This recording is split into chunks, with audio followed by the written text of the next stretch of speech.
নিরঞ্জনং নিত্যম অনন্তরূপং ভক্তানুকম্পধৃতবিগ্রহং বৈ ঈশাবতারং পরমেশমিড্ডং তং রামকৃষ্ণং শিরসা নমামি। শ্রীরামকৃষ্ণকে যেরূপ দেখিয়াছি, সংকলন ও সম্পাদনা স্বামী চেতনানন্দ। স্বামী অভেদানন্দের পুণ্যস্মৃতি, পর্ব 2। শ্রীরামকৃষ্ণের সান্নিধ্যে। পরমহংসদেবকে দেখার পর হইতে ক্রমাগতই তাহাকে দর্শন করিবার ইচ্ছা আমার মনে বলবতী হইতে লাগিল। দক্ষিণেশ্বরে যাইবার জন্য একটি তীব্র আকর্ষণ মনে অনুভব করিতে লাগিলাম পরমহংসদেব আমাকে যেন টানিতেছেন। রাত্রে শয়নের পূর্বে পরমহংসদেবের আদেশক্রমে দ্বার রুদ্ধ করিয়া বিছানায় বসিয়া ধ্যান করিতাম এবং প্রত্যহই আমার নূতন নূতন দিব্য দর্শন হইতে লাগিল। একদিনের কথা, সেই দিন দক্ষিণেশ্বরে যাইবার জন্য ভীষণ আকর্ষণ অনুভব করিতে লাগিলাম, কিন্তু আমার পিতা আমাকে কিছুতেই বাড়ি হইতে বহির্গত হইতে দিবেন না।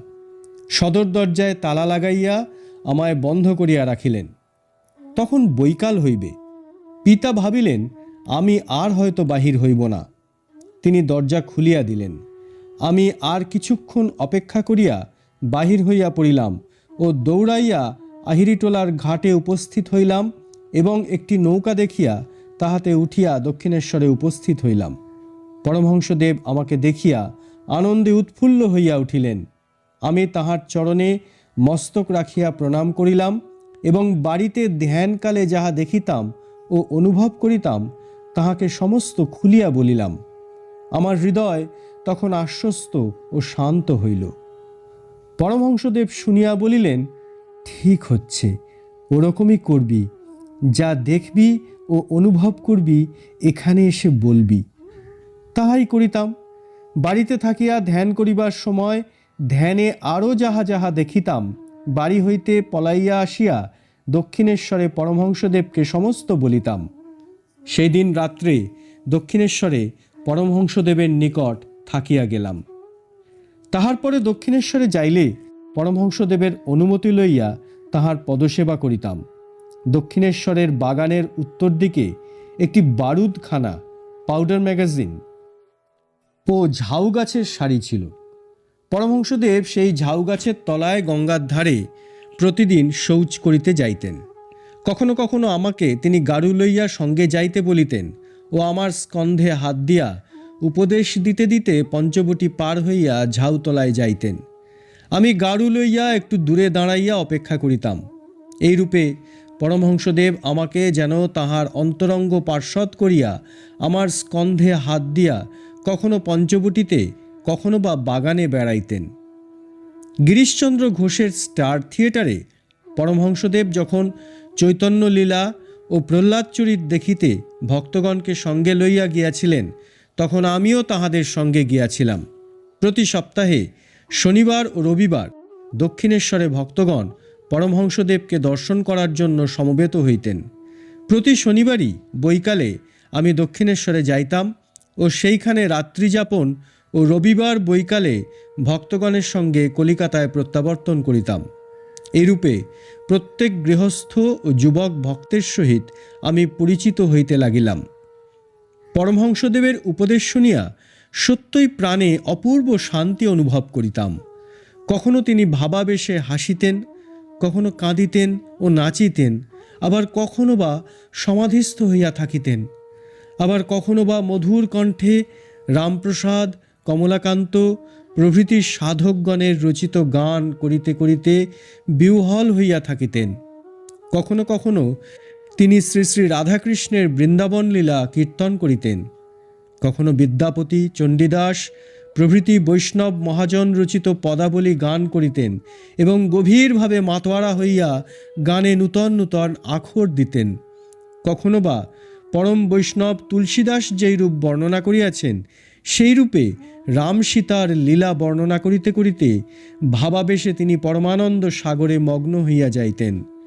সর্বধর্ম সমন্বয়ের ভাব পরমহংসদেবের জীবনে প্রত্যহ প্রতিফলিত হইতে লাগিল ও সকলকে তিনি যত মত তত পথ এই সার্বভৌমিক ভাবের কথা উপদেশ দিতেন। পরমহংসদেব প্রায়ই আমাদিগকে করতালি দিয়া হরিবোল হরিবোল উচ্চারণ করিতে শিক্ষা দিতেন। কোনো জিজ্ঞাসু করতালি দিবার কারণ জিজ্ঞাসা করিলে তিনি বলিয়াছিলেন যে গাছের ডালে অনেক পাখি বসিয়া থাকে, কিন্তু হাতের তালি দিলে যেমন পাখিরা পলাইয়া যায়, তেমনি করতালি দিয়া হরিনাম করিলে দেহরূপ বৃক্ষ হইতে পাপরূপ পাখি সকল পলাইয়া যায়।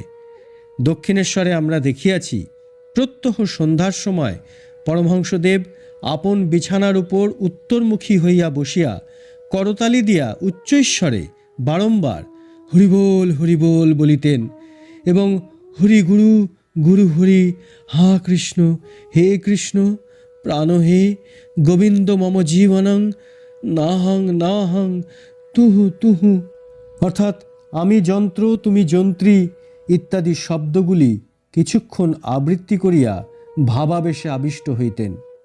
সেই অবস্থায় বালকের ন্যায় মা কালীর নিকট তিনি আবদার করিতেন, কিন্তু তাহা আমাদের কর্ণগোচর হইত না। আমরা অবাক হইয়া তাহার এই অপূর্ব অবস্থা কেবল লক্ষ্য করিয়া বিস্মিত হইতাম এবং ভাবিতাম পরমহংসদেব নিশ্চয়ই মা কালীকে দর্শন করেন এবং তাহার সহিত কথাবার্তা কহেন। প্রশ্ন করিলে তিনি তাহার উত্তরও পাইয়া থাকেন। পরমহংসদেব নিশ্চয়ই মানুষ নন, ইনি দেবতা। এইসব কথাই তখন বারবার আমাদের মনে উদিত হইত। পরমহংসদেব আমাদিগকে নিত্য নিয়ম মতো প্রাতে ব্রাহ্ম মুহূর্তে ও সন্ধ্যায় জপ ধ্যান করিতে শিক্ষা দিতেন। তিনি ন্যাংটা তোতাপুরীর ধ্যানের কথা বলিতেন।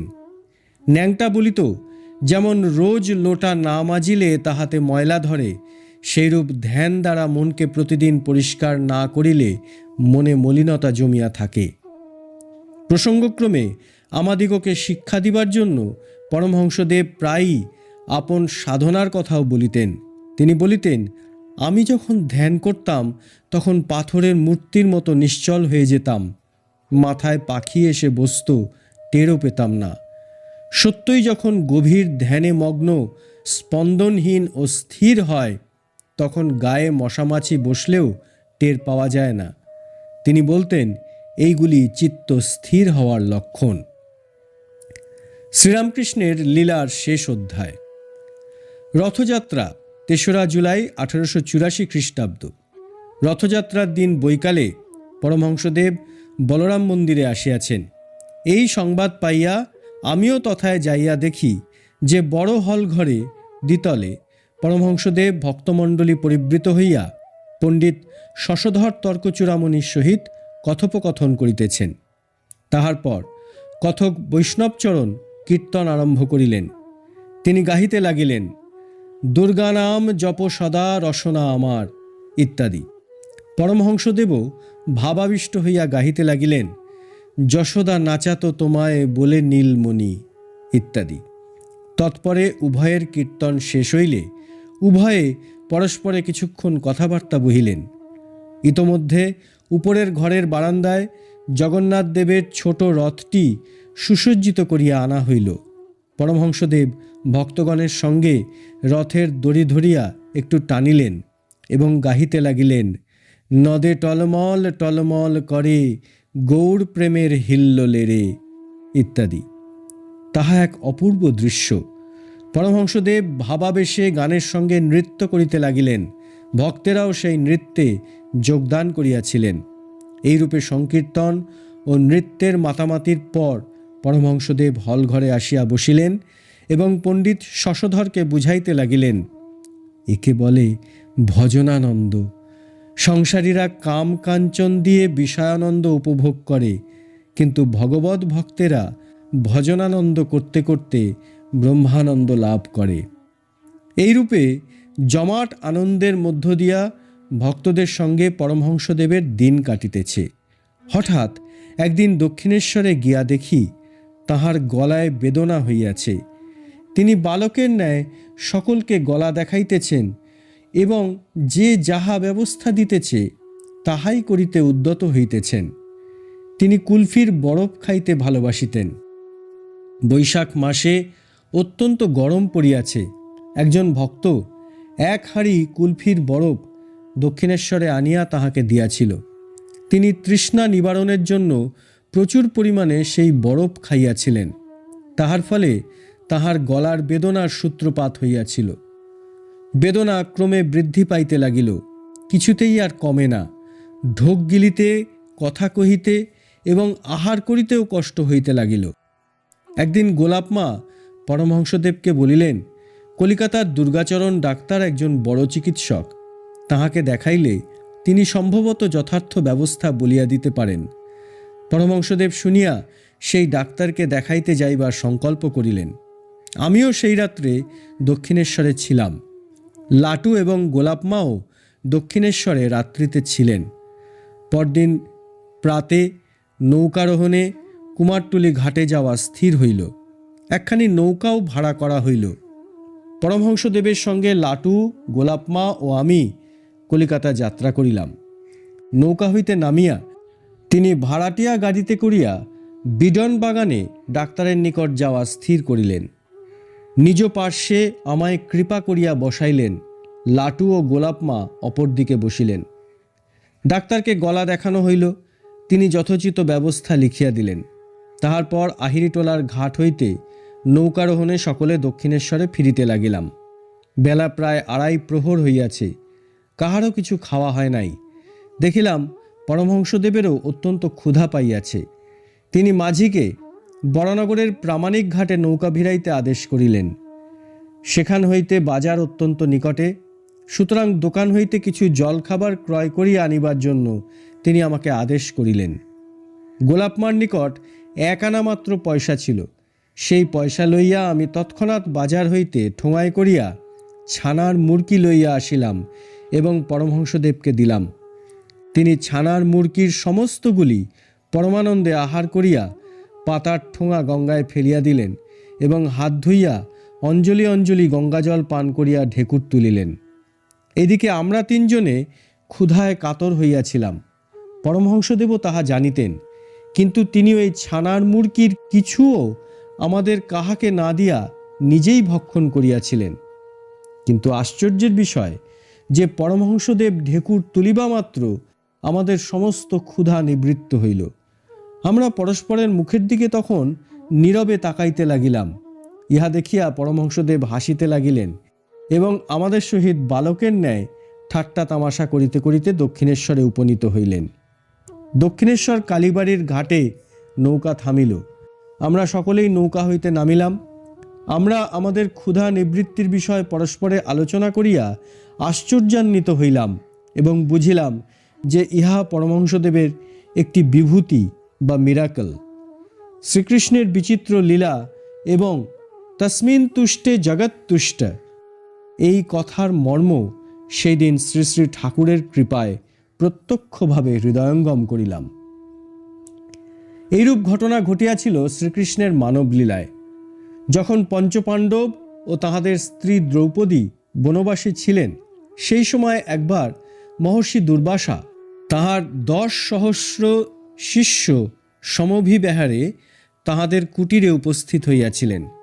যুধিষ্ঠির কৃতাঞ্জলি পুটে তাহাদিগকে আতিথ্য গ্রহণে নিমন্ত্রণ করিলে দুর্বাসা সশিষ্য নদীতে স্নান করিতে গেলেন। এদিকে দ্রৌপদী অতিথি সেবার জন্য চিন্তিত হইয়া শ্রীকৃষ্ণের স্তব করিতে লাগিলেন। এই সংকট হইতে তাহাকে পরিত্রাণ করিবার জন্য ভক্তবৎসল শ্রীকৃষ্ণ তৎক্ষণাৎ দ্রৌপদীর নিকট উপস্থিত হইয়া তাহাকে ভোজন করাইতে বলিলেন। দ্রৌপদীর স্থালিতে তখন কয়েক কণা অন্ন ও কিঞ্চিৎ শাক ব্যতীত আর কিছুই ছিল না। শ্রীকৃষ্ণ তাহাই ভক্ষণ করিয়া জলপান করিলেন। এইরূপে তিনি দুর্বাসা ও তাহার শিষ্যদিগের উদরপূর্তি করিলেন। প্রতি বৎসর জ্যৈষ্ঠ মাসে শুক্লা ত্রয়োদশী তিথিতে পানিহাটিতে চিনার মহোৎসব হইয়া থাকে। পরমহংসদেব প্রতি বৎসর পানিহাটির মহোৎসবে যাইতেন। সেইবার তাহার গলায় ব্যথা, তথাপি তিনি পানিহাটির উৎসবে যাইবেন স্থির করিলেন। একখানি নৌকা ভাড়া করা হইল। তাহার সঙ্গে আমি, লাটু এবং আরও কয়েকজন ভক্ত যাত্রা করিলাম। পরমহংসদেব, আমি ও লাটু একটি নৌকায় এবং ভক্তগণ অপর নৌকায় যাত্রা করিলেন। পানিহাটির মহোৎসবে উপস্থিত হইয়া পরমহংসদেব স্বকীর্তনে মাতিয়া মুহুর্মুহু ভাব সমাধিতে মগ্ন হইতে লাগিলেন। মাঝে মাঝে ভাবে নৃত্য করিতেছেন, তাহা এক অপরূপ দৃশ্য। সন্ধ্যার সময় সকলে নৌকায় করিয়া দক্ষিণেশ্বরে ফিরিলাম। এই যাত্রায় ঠান্ডা লাগিয়া পরমহংসদেবের গলার বেদনা আরও বাড়িয়া গিয়াছিল।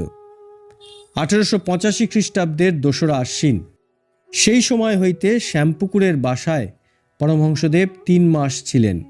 রামচন্দ্র দত্ত, সুরেশ মিত্র প্রভৃতি গৃহস্থ ভক্তগণ তাহার গলার অসুখের চিকিৎসা করাইবার জন্য কলিকাতায় 55 নম্বর শ্যামপুকুর স্ট্রিটে একটি বাড়ি ভাড়া করিয়া তাহাকে দক্ষিণেশ্বর হইতে গাড়ি করিয়া লইয়া আসিলেন।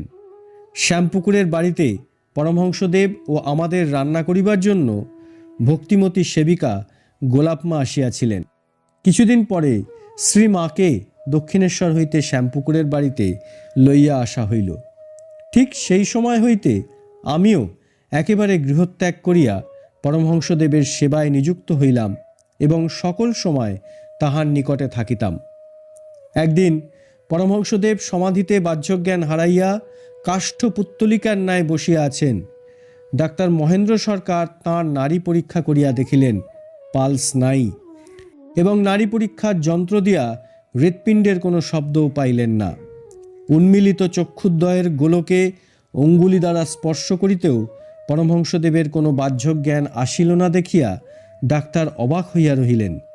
কিয়ৎক্ষণ পরে পরমহংসদেবের সমাধিভঙ্গ হইলে তিনি আবার ডাক্তার সরকারের সহিত আধ্যাত্মিক বিষয়ে আলাপ আলোচনা করিতে লাগিলেন।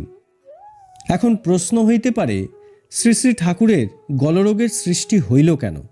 ইহার উত্তর দেওয়া সত্যিই কঠিন।